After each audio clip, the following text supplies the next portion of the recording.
My best friend's husband was beating the hell out of her, so I dragged my brother over there in the middle of the night to teach the scumbag a lesson and bring her home safely. But the very next day, the husband turned up dead, and she pointed the finger straight at my brother for murder. Because of her testimony, my brother was sentenced to death. My mom died of grief and anger, using her final breath to blame me for trusting the wrong people. My dad couldn't forgive me and cut me off completely. Even my fiancé dumped me. Meanwhile, my so-called best friend remarried within 6 months and started living a picture-perfect, peaceful life. In a daze of despair, I fell off a cliff to my death. But when I opened my eyes again, I was back, reborn on the exact night she was being beaten. I was dragging my brother Brad towards that trashy apartment complex where my so-called best friend Bella lived. "Which apartment is Bella in again?" Brad asked, checking his watch. "Brad! Wait!" I slammed the brakes, grabbing his arm. "Shit, I left the stove on! I'm making a pot roast!" "You cooked?" "Yes! Go back to the car and drive home now! If the house burns down, Mom's gonna kill us!" "But Bella, isn't her husband beating the crap out of her right now?" "Chloe, you can't handle Travis alone. We need to neutralize that psycho before he does real damage." "Relax, Brad. She needs to build up some tolerance. Just go!" I literally had to shove him towards his car to get rid of him. Standing in front of Bella's door, I could hear the screaming inside. It sounded like a slaughterhouse. In my last life, we kicked this door down. Brad pinned Travis to the floor and punched his lights out. Travis apologized, swore on his mother's grave he'd change. The next day, Travis dropped dead. My brother, my hero, got framed for murder. Brad has heavy hands, sure, but he's not a killer. Something else happened to that piece of trash, Yufeng. Not this time. I knocked on the door, lazily. Rat-a-tat-tat. If they didn't open up, I was bouncing. I'd just say I couldn't get in. Click. The door swung open. Bella stood there, face a mess of tears and snot.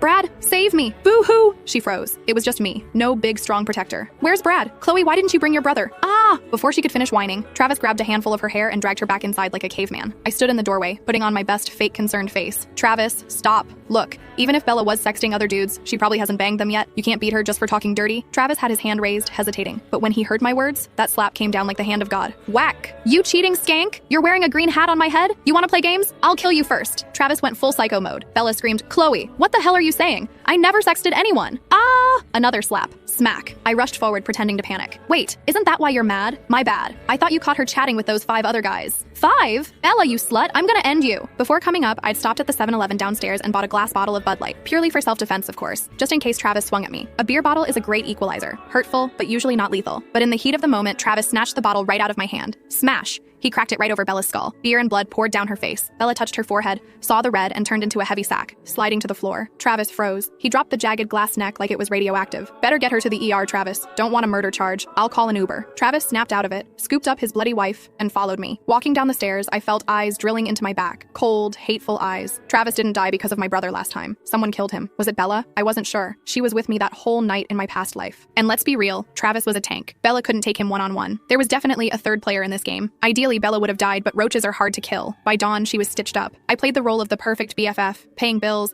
flirting with doctors to get meds, running around like an idiot. Travis kept thanking me, blaming the booze. I had too many shots, Chloe. You know how it is. I looked at Bella. "You gonna call 911? Travis immediately